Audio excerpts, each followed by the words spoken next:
I am Lauren Appelbaum, and I'm the VP of Communications and Entertainment and News Media at Respectability. Yeah, that's a mouthful. And so currently I oversee all of our communications work. So that would be all of our major events, our social media, our website, our written work. And then I also oversee all of our work within the entertainment and news media industries.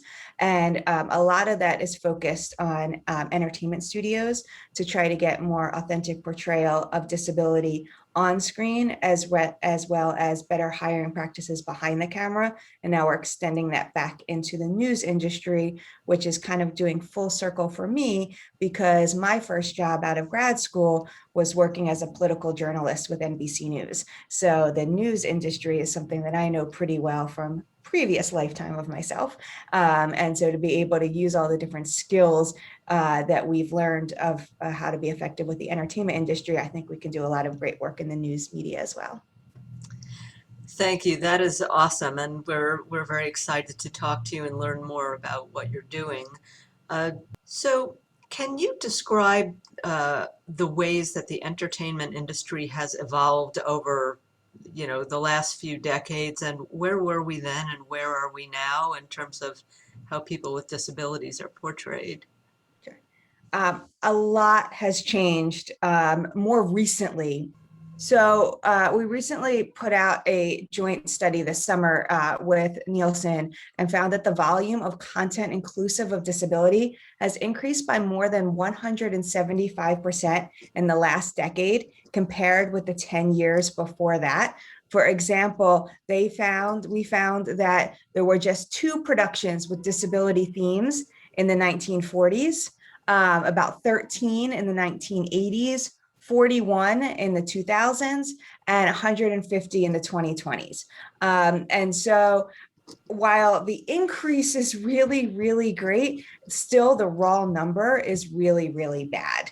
And so 1 in 4 adults in the US have a disability, and just 3.5% of what we see on television and around 3% of what we see in films actually shows disability. And that's not even showing disability authentically or being cast authentically or showing us in a good light. That's just showing disability at all. And so the disability representation is on an upswing. I am positive. I have a positive outlook on what we're going to see coming in the near future. But we still have a really long way to go.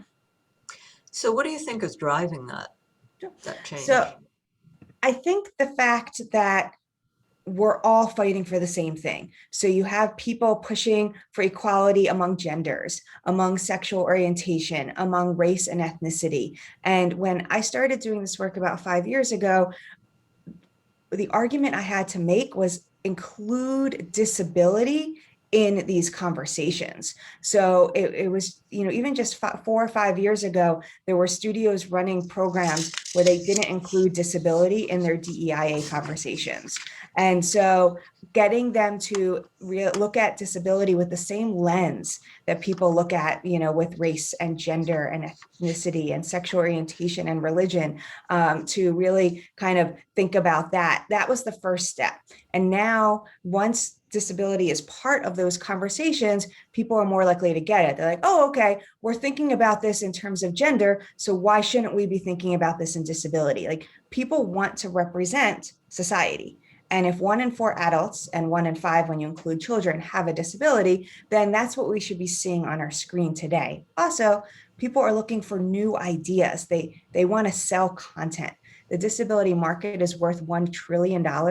And so when you include disability in an authentic way, you're going to be able to sell content to a market that's thirsty for it, as well as sell new content. Everyone keeps making the same thing over and over again. When you start incorporating disability into what we create, you're going to have new ideas and also a new pool of content creators pulling in disabled writers to write their own stories. You're going to end up having material that you're going to, frankly, be able to make money off of when you're talking to the big studios. Oh, that is very exciting. Sort of a follow-on to that, I'm wondering if any of the Nielsen research looked at what the impact is on the general public of greater representation of people with disabilities, and why is that important, do you think, having that Yeah, impact? so that study has not yet looked at it, but we did a different study with UCLA, where they did a study and then they brought us on after the fact, to kind of talk about all different aspects of their report. And kind of some of the top line things that we found in that was that women with a disability feel notably less represented than men. So among men with one or more disabilities, the majority of men, 77%, felt well represented compared to the minority of women, just 42% of us. Also, disabled women reported feeling as though our representation has stayed the same, while men with a disability reported feeling that their representation actually has increased over the past 1 to 2 years. And another interesting finding was that disabled women reported wanting better quality representation, while men reported wanting more quantity in terms of representation. And so that was, a study where it was done among disabled viewers about what we see in the media and what we think what we think we're seeing. And I was asked a quote there, and a quote, one of the quotes I had given them was, "We want to see authentic, intersectional, and inclusive disabled stories that show what disabled people can do. These should be created by and with people with disabilities leading the conversation." And so we think that when we're able to help put more disabled folks in behind the camera, writing, directing, animating, you're going to naturally get more of these disability stories, and they're going to be done correctly, which is going to then have a huge influence on the general American public. People who have not been exposed to disability before will get a chance to see disability on screen. I personally do a lot of work in children's content, and I have a 6-year-old. So it's meaningful to me because she gets to see things. She's currently at the Jewish Day School here in Rockville, Maryland, and she came home with a book, and she was so proudly, she came running to me with it and said, Mommy, there's a little girl in a wheelchair in my Hebrew book. And so like, she's like thinking about all of these different things. And when we're watching content, she'll be like, oh, that person has a service dog. I know I can't touch that dog. And being able to see these things on screen helps children and adults learn, that interacting with disabled folks is a natural thing to do. And then when those of us with disabilities get a chance to see ourselves reflected on screen, it makes a huge difference because we all deserve to see ourselves reflected on screen. Sure, yeah, that's so important. I'm wondering if you can describe some shows or movies or other kinds of media that you think are particularly authentic in their portrayal of people with disabilities. Sure. So we can start with some, I'll go with some children's content and some adult content.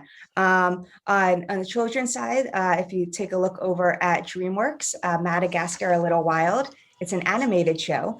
But in order for the 4 main characters to get out to escape the zoo every day, that's kind of the gimmick of the show, they need to go through these 2 monkeys. And these 2 monkeys, one of whom is deaf. And so the 2 monkeys communicate in ASL. And so every single episode, children watching that show see 2 monkeys communicating, utilizing ASL, and them being very pivotal to the plot. And so it being so important that these individuals, they're the ones who help the other animals actually do the main plot of the story. In family content, there is on Netflix, The Healing Powers of Dude, that follows a young boy in middle school who has pretty severe social anxiety going back to school for the first time. And we were brought in to consult on the best friend. The best friend, Amara, she is a young Asian woman who uses a wheelchair, and she is able to really showcase, she's not there because she uses a wheelchair. She's there because she's the comedic best friend. But the show then was able to really look at a few things like, she couldn't just get into any random house. When she wanted to come visit, the family had to build a ramp for her to get into the house. And then on that show, I really enjoyed the fact that when they went to go shoot, they realized that there were a lot of things they didn't know. And so we were able to help them throughout, like helping them find accessible housing for the actress, and all of these things that you kind of have to think about in order to make an inclusive show, because that was a live action. Recently out in major film on Marvel is Eternals and Hawkeye. And so in both of these instances, you have deaf individuals. You have Lauren Ridloff, who is the first deaf superhero in the Marvel Cinematic Universe. And then in Hawkeye, you also have another deaf character, both of these cases played by deaf actresses. And in the second case, Alako Cox, she is actually a Native American woman who is deaf and an amputee. So she is representing a lot of different populations right now. And then in more unscripted content, you have Born This Way, which features the lives of 7 young adults with Down syndrome. That came out a few years ago. It then went on to win a bunch of Emmy Awards. In its first season on A&E, it grew to 1 million viewers. 40% of those viewers were new to the network. I don't know any other show that can boast those numbers. So clearly it showed that disability really sells. Also created by Bunna Murray Productions, that came out this year. It's on Peacock, is Born for Business. And that follows the lives of 4 disabled business owners. And when they started shooting, a few months later is when COVID hit. Actually, a few weeks later is when COVID hit. So not only are we looking at business owners wanting to succeed, while having a disability, but they also had to figure out how to navigate COVID and shift their businesses that may or may not still work during the time of COVID. So all these different, you say, I gave examples from children to feature films, from scripted to unscripted, because disability can and should exist in all of the different mediums in entertainment. Right, and that's very encouraging to hear that there's so much going on. Conversely, I'm wondering if there are ones that disappointed you and what you would have liked to have seen them do differently. Yeah, I don't like talking about specific examples. We do a lot of trainings for studios, and when we're brought in to do trainings, at that point, I will bring up specific examples for them to kind of go through, like, hey, this is what went wrong, but I don't like publicly kind of talking badly about other ones. But what my goal is that we're brought in early enough to prevent that. So we've been consulting on television and film and social media projects since 2015. From 2015 to 2019, each year we consulted on about a dozen projects. In 2020, that number grew to 70, and already in 2021, we have consulted on more than 180 projects. So it is exploding in a really, really great way.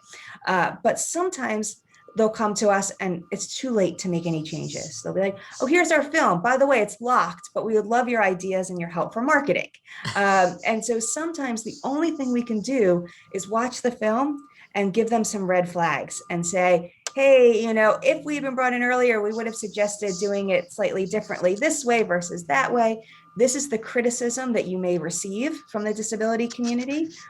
These are things to make sure to not say. This will make it worse.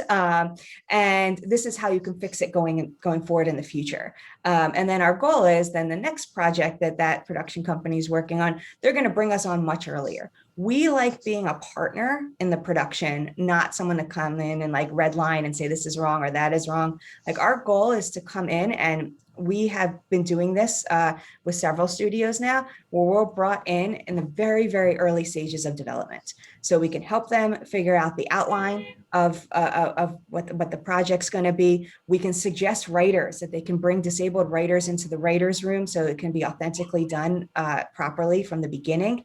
We can then still be here as a resource, because just because you've brought some disabled writers in the room doesn't mean that they can speak for the entire community. They, in every instance where we've worked, they appreciate knowing that there are consultants in addition to them in the room, because then they can be like, all right, I know XYZ within the disability community, but now we're trying to broaden it even even more. Let's bring these folks in from Respectability so they can get research from all different areas to really help me, to help the disabled writer.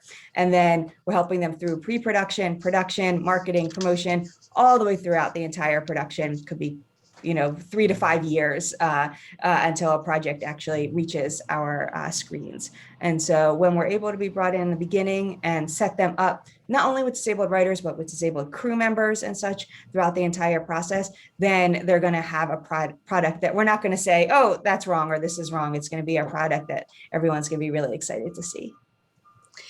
That is really exciting. I think that's something that probably people don't think about as much, all the work that goes on behind the scenes and ways that people with disabilities can be included in that as well. I'm wondering, in addition to project-based work, are there other initiatives that you are working on in the next year or so that you want to tell our audience about? Sure. Talking about just within the entertainment work that we're doing? Yeah. Yeah. Right. So we have a lab program that we're planning on expanding. And so in 2019, I launched the Respectability Lab for entertainment professionals with disabilities. And this was kind of to answer the question of, oh, well, we can't find any disabled writers or directors or producers. And I knew that they existed. And so the lab pulled in people both in the emerging career and the mid-career. And in 2019, it actually met in person in Los Angeles, and each week a different studio hosted us. So not only was it an opportunity for our lab participants to learn about opportunities that each studio provided, but it was also an opportunity for between 10 and 50 executives at each studio to meet our participants and change their minds. I remember a pretty high up executive at a studio, like visibly dropping her mouth when a young participant of ours who has Down syndrome stood up and talked about all of the work that she's done as a production assistant on some pretty major films.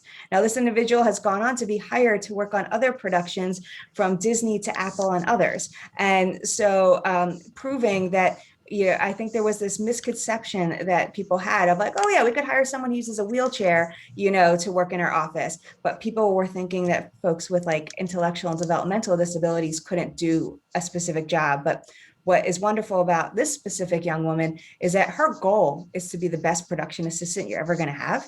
And a lot of other people see the PA role as a stepping stone. So by the time they get good at it, they're moving on to the next thing. And so now you have someone who's perfected the role and is going to be doing it for the next 20 to 30 years. And so what we're planning on doing, my dream, and I don't know if it's going to be this year or next year, my dream is to expand the lab into 3 labs. So we will still have our main lab that will go back to meeting in Los Angeles in person. We will continue to have a virtual lab, separate, not hybrid, so 2 separate labs, because we have found that by going virtual the past 2 years because of COVID, we were able to welcome in so many more people that couldn't afford to be in LA, whether disability related, cost related, or any other reason. And then also hoping to do a lab based in New York City, based on children's content. And so that's my dream. Obviously, we all know that you have to fundraise to make those things happen. But that is my goal, to be able to expand these pipeline programmings, because then when we get these requests to place someone in as a writer or as a member of crew, we're able to have folks that we have truly vetted. And in order to get into the lab, the applications are reviewed by professionals within the studio systems. And the biggest criteria is, if you were hiring someone at that person's level, would you hire them? And so all these people are very hireable. And we now have 83 alumni of our lab between 2019, 2020, and 2021. And then the goal also is that I'm going to eventually expand staff to be supporting all of our lab participants and alumni as they continue to search for jobs, because the job market in the entertainment industry is very different than the job market, working for a nonprofit or policy. If you want to go into nonprofit management, you might get a job and stay there for 3 to 4 years. A job in the entertainment industry might only be 10 weeks. And so, it's constant hopping and networking and such, because it truly is like a who you know type of game, unfortunately. And so, really trying to expand the context that I've been blessed to be able to utilize for all the folks in our network. Wow, that is so interesting, and yeah, I really admire what you're doing. Uh, are there ways that you think the general public can help to advocate for inclusion and for accurate representation of people with disabilities in the entertainment industry? Sure. Well, the entertainment industry is very much motivated by money. So when we support these more diverse, inclusive pieces of content, more will be created. When Born This Way was on air, there were individuals who would get on Twitter and watch who was advertising during those shows. Now, with the advent of Hulu and Netflix and everything, there's less of us are watching commercials now, but at that time it worked really well, where she would actually then tweet at all the advertisers thanking them for advertising during the show. But we now know that advertisements are done slightly differently. Sometimes it's product placement or other ways. So when you know that a business is supporting disability, letting them know that we see that and it means something to us, will make a difference, because then they'll be more likely to want to continue to support disability. Great. Yeah, it's great to know that there has been progress, that there are ways to continue to progress, and also, you know, what the average person can do to help that along. So I actually started this work as an ally. I have a very close family connection to disability, but then in March 2018, I was diagnosed with something called reflex sympathetic dystrophy. I damaged the sympathetic nervous system in my right arm and right leg. And I always share that when I'm working with entertainment executives, because it means that I can speak from both the non-disabled and disabled perspective, because I remember what it was like pre-disability. And I remember when I acquired my disability, having to relearn some fairly basic things, like I couldn't push my daughter's stroller or a shopping cart in the same way that I could before. But was I still able to take my daughter for a walk and go shopping? Yes. I had to figure out just a different way to do it. And I think that that is so important when you're talking about the entertainment industry, because it means we're forced to be creative in our everyday situations. You know, we figure out a way to get the same results, but oftentimes, you know, a different path. And that's exactly who you want working for you within the entertainment industry, because we're constantly thinking of new ways to solve old problems. So I think that that's really important. And then the other thing that we're really working on is this idea of universal design on sets. The idea that you're not providing an accommodation for a specific individual who might be part of the production, but you're making it a universal design for everyone. For example, the production that we helped out with, Netflix's Healing Powers of Dude, you know, they had to build things to support a power wheelchair that was, you know, 700 or 800 pounds. So everywhere when they were building things, they were building a ramp. And I asked them, did it cost them more money to have this set be accessible? And the answer was no, because they did it from the beginning. If they had built stairs first and then had to tear them down and build a ramp, of course it would have cost more money. But because they planned from the beginning to have a ramp, it didn't cost them anything more. Plus, it was extremely beneficial for people pushing racks of costumes, carrying makeup around, cameras, because now they didn't have to worry about any stairs. Everywhere they went, it was smooth for them to move everything around.